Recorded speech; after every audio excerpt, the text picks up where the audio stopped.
আল্লাহ পাক বলেন, তুমি কি তোমার মৃত ভাইয়ের গোশত খাওয়াকে তুমি পছন্দ করো কি? প্রিয় হাজরিন, আজকে আমাদের সমাজের ভিতরে যদি আমরা আমাদের ভিতরে মিল মোহাব্বত রাখি তাহলে সমাজ আজকে সুন্দর হয়ে উঠবে। আর যদি সমাজের ভিতরে আমাদের মিল মোহাব্বত ভালোবাসা না থাকে তাহলে সমাজের প্রতিটি কাজের ভিতরে আমাদের নষ্ট হয়ে যাবে, প্রতিটি কাজের ভিতরে আমাদের দুর্বল হয়ে যাবে, প্রতিটি কাজের ভিতরে সমস্যা হয়ে যাবে। এজন্য আল্লাহ পাক রব্বুল আলামিন মানুষের ভিতরে মিল মোহাব্বত ভালোবাসা রাখার জন্যই আল্লাহ পাক মানুষের গীবত বলাকে, মানুষের দোষ ত্রুটি বলাকে, এটাকে মানুষের জন্য মৃত ভাইয়ের গোশত খাওয়ার সমতুল্য, মৃত ভাইয়ের গোশত খাওয়ার সাথে উদাহরণ দিয়েছে। এজন্য আল্লাহ পাক রব্বুল আলামিন যেন আমাদেরকে মানুষের গীবত শিকায়েত থেকে হেফাজত করেন। আজকে যদি আমরা সমাজের ভিতরে আরও সমাজকে সুন্দর করে তুলতে হয়, সমাজকে যদি সুন্দর করতে চাই তাহলে অবশ্যই আমাদের ভিতরে মিল মোহাব্বত ভালোবাসা তৈরি করতে হবে। যদি আমরা আমাদের ভিতরে মিল মোহাব্বত ভালোবাসা তৈরি করতে পারি অবশ্যই এই সমাজ আমাদের সুন্দরভাবে ফুটে উঠবে। সমাজের ভিতরে আরও সুন্দরভাবে সমাজের কাজগুলো করতে পারবো। তাহলে সমাজের ভিতরে মারামারি, কাটাকাটি, হানাহানি, খুনাখুনি এগুলো থাকবে না। যদি আমরা রসুলের হাদিসের প্রতি আমল করি, আমরা যদি আল্লাহ সুবহানাহু তাআলা কোরআনে পাকের ভিতরে যে সমস্ত কথাগুলো বলেছেন মানুষের হক সম্পর্কে, মানুষের ভালোবাসা সম্পর্কে, যদি এই বিষয়ে আমরা আরও সুন্দরভাবে যদি মানতে পারি তাহলে অবশ্যই আমাদের সমাজের ভিতরে অবশ্যই শান্তি সৃষ্টি হবে। প্রিয় হাজরিন, প্রিয় উপস্থিতি, আজকে যদি আমরা দেখেন রসুল করিম সাল্লাল্লাহু আলাইহি ওয়াসাল্লামের হাদিসের উপর যদি আমল করি, রসুল বলেন, মান আমানা বিল্লাহি ওয়াল ইয়াউমিল আখির ফালইউকরিম জারাহ। রসুল করিম সাল্লাল্লাহু আলাইহি ওয়াসাল্লাম হাদিসের ভিতরে বলেন যে মান আমানা বিল্লাহ, যে ব্যক্তি আল্লাহর প্রতি ঈমান আনে, ওয়াল ইয়াউমিল আখির, এবং আখিরাতের প্রতি যাদের বিশ্বাস থাকে, আখিরাতের প্রতি ঈমান আনে, তার উচিত সে যেন মানুষকে সম্মান করে, মানুষকে ভালোবাসে। রসুলের এই হাদিসের ভিতরে রসুল বুঝাইছেন যে মানুষকে সম্মান করা, মানুষকে ভালোবাসো, তুমি তোমার প্রতিবেশীকে ভালোবাসো, তোমার আশেপাশে যে সমস্ত ভাইরা রয়েছেন সকলকে ভালোবাসো। যদি আজকে আমরা আমাদের স্থান থেকে মানুষকে ভালোবাসতে পারি তাহলে অবশ্যই সমাজ আমাদের সুন্দর হবে, আমাদের কাজগুলো সুন্দর হবে। অনেক ভাইরা বলেন, ভাই কিভাবে কাজ করলে আমরা আরও সুন্দরভাবে কাজ করতে পারবো, সফল হব, কিভাবে কোন পদ্ধতিতে কাজ করলে আমরা সুন্দরভাবে সফল হতে পারবো? আমি আপনাদেরকে বলবো, যে সমস্ত ভাইয়েরা আমাদেরকে এগুলো জিজ্ঞেস করেন, অবশ্যই আমি আপনাকে প্রথম যে আমলটা দিব সে আমলের কথাই বলবো।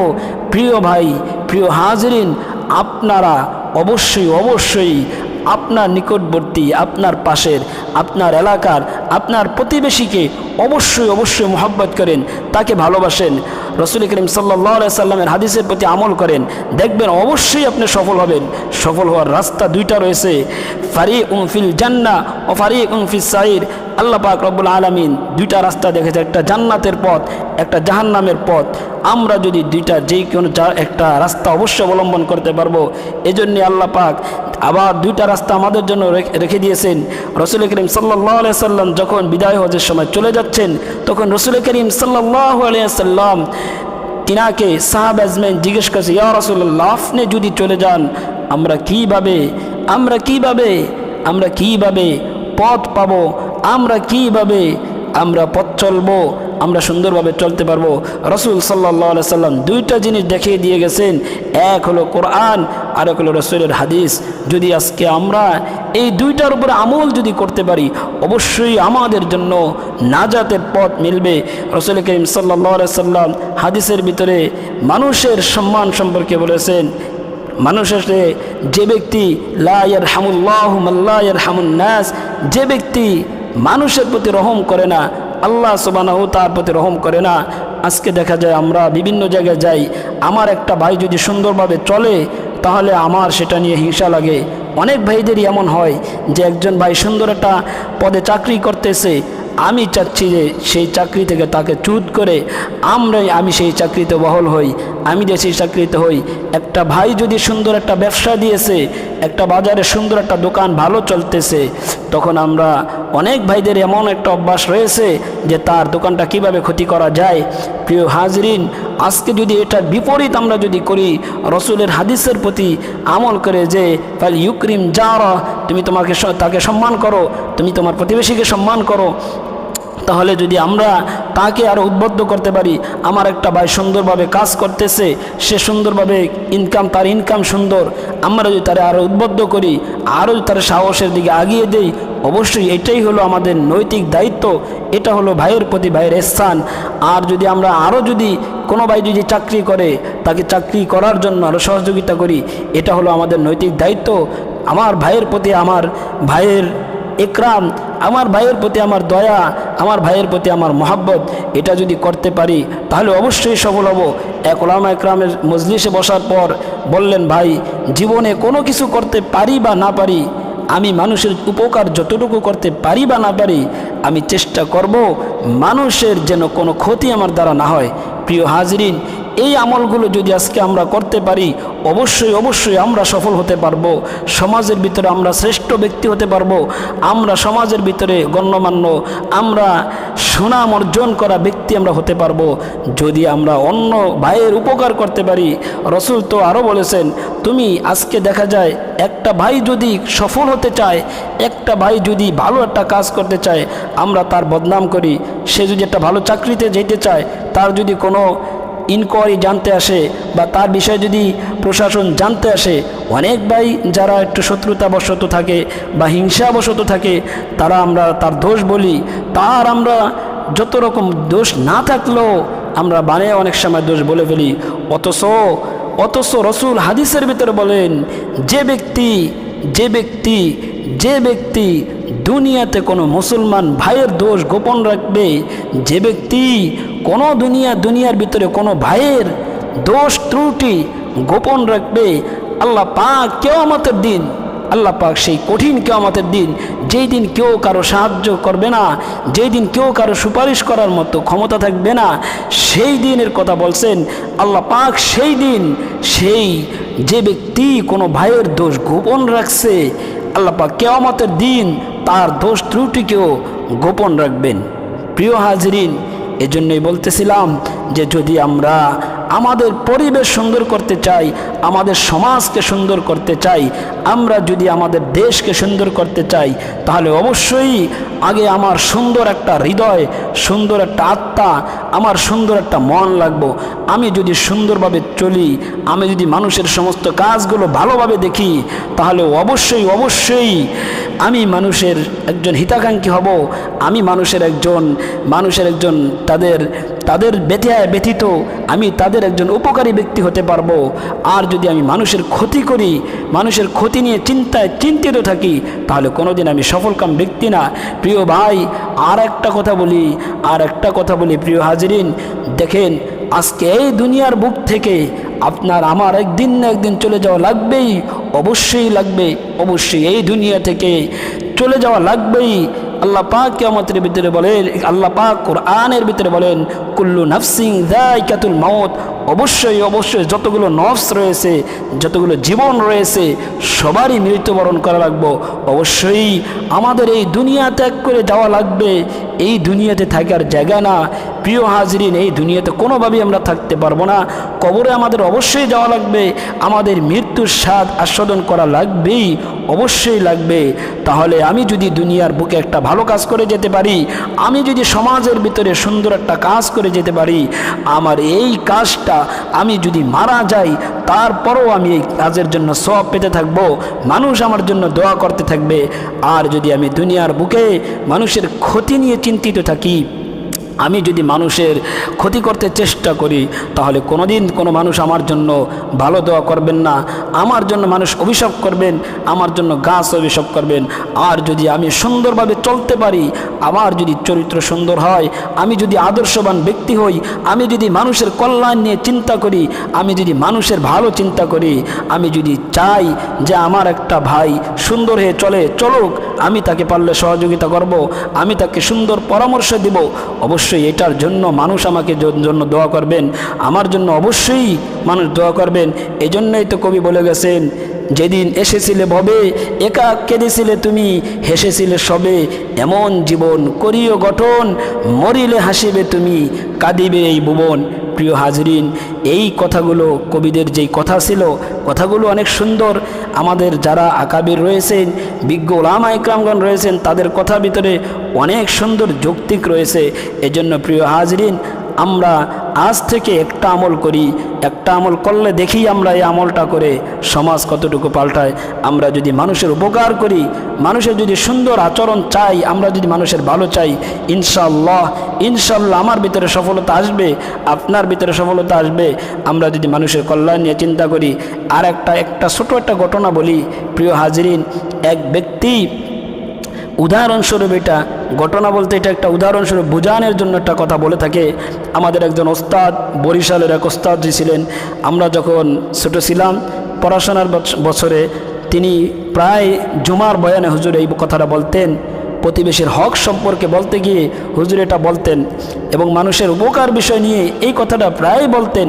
হুজুর বলতেন, এক ব্যক্তি যে কোনোভাবে জানতে পারলো তার একটা দোয়া কবুল হবে, তখন সে ব্যক্তি তার মায়ের কাছে গিয়ে বলে, মা, আমার তো একটা দোয়া কবুল হইবে, এবার বলেন কোন দোয়াটা করতে পারি, কোন দোয়াটা করলে ভালো হয়। মা বলতেছে, বাবা দেখো আমাদের ফ্যামিলিতে অনেক কষ্ট, আমরা গরিব মানুষ, তুমি আল্লাহর কাছে দোয়া করো, আল্লাহ পাক যেন আমাদের ফ্যামিলির ভিতরে বরকত দান করে, আমাদের এই দূর অবস্থা দূর হয়ে যায়, আমাদের অভাব অনাটন যেন কেটে আমরা যেন একজন স্বাবলম্বী হতে পারি, এই দোয়াটা আল্লাহর কাছে করো। তারপরে এই দোয়ার পরে যখন মায়ের কথা জিজ্ঞেস করছে, এরপরে গেছে বাবার কাছে। বাবা ছিলেন অনেক অসুস্থ, একদম অসুস্থ ছিলেন। পরে বাবাকে বললেন, বাবা আমার তো একটা দোয়া কবুল হবে, বলেন আপনি তো আমার সম্মানিত বাবা, আমি কোন দোয়াটা করতে পারি, কোন দোয়া করলে আমার ফায়দা হবে, আমাদের জন্য উপকার হবে। তখন বাবা বললেন যে, দেখো আমরা আমাদের ফ্যামিলিতে অনেক কষ্ট করতেছি, আমি দেখো অনেক কষ্টে এই বিছানার ভিতরে শুয়ে আছি, আমার অসুস্থতা অনেক কষ্ট হচ্ছে বাবা, তাহলে তুমি আল্লাহর কাছে দোয়া করো, আল্লাহ পাক যেন আমার এই রোগটাকে মুক্তি করে দেন, আমি যেন বিছানা থেকে উঠে সমাজে হাঁটতে পারি, আমি যেন মসজিদে যেতে পারি, আমি যেন নামাজ পড়তে পারি, আমি যেন বিভিন্ন আমল করতে পারি, তুমি আল্লাহর কাছে আমার জন্য দোয়া করো। সে ব্যক্তি তারপরে বাবার থেকে বিদায় নিয়ে তার স্ত্রীর কাছে গিয়েছেন, আদরের স্ত্রীকে বললেন, হ্যাঁ আমার স্ত্রী, আমার আজকে একটা দোয়া কবুল হবে, এখন তুমি বলো কোন দোয়াটা করলে সবচেয়ে ভালো হয়। স্ত্রী বললেন, দেখো আমরা দুইজনে ঘর করতেছি অনেক দিন যাবৎ, আমাদের সন্তান হচ্ছে না, তুমি দোয়া করো আল্লাহ পাক যেন আমাদেরকে সুন্দর একটা সন্তান দান করেন। প্রিয় হাজরিন, যখন স্ত্রী এই কথা বলছেন, তিনজনের কথাটাই শুনলেন, মায়ের কথা, বাবার কথা, স্ত্রীর কথা, তিনজনের কথা শোনার পরে সে ব্যক্তি চিন্তা করলেন যে তিনজনের কথা যেন রাখা যায়, সবার কথা যেন রাখা যায়, সুন্দর করা যায়।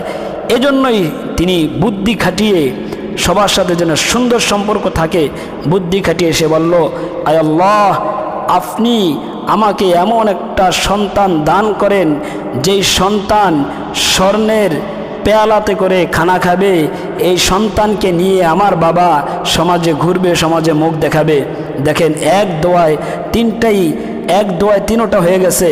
এখানে বাবার অসুস্থতাও ভালো হয়ে গেছে, কারণ ভালো না হলে তো সমাজে যেতে পারবো না, বাবার অসুস্থতাও ভালো হয়ে গেছে, মায়ের দোয়াটাও কবুল হয়েছে, তাদের ফ্যামিলির দূর অবস্থা দূর হওয়ার কারণেই তার সন্তান স্বর্ণের প্লেটে করে ভাত খাইতে পারবো, এজন্য মায়েরটাও কবুল হয়েছে, স্ত্রীরটাও কবুল হয়েছে যে আমার সন্তান হবে, আমার সন্তান যেন দেখেন এই হলো একজন বিচক্ষণ ব্যক্তি, সমাজসেবী ব্যক্তি, একজন মানুষের উপকারীর ব্যক্তি, একজন মানুষের কল্যাণ চায় এমন ব্যক্তির চাওয়া হলো এরম।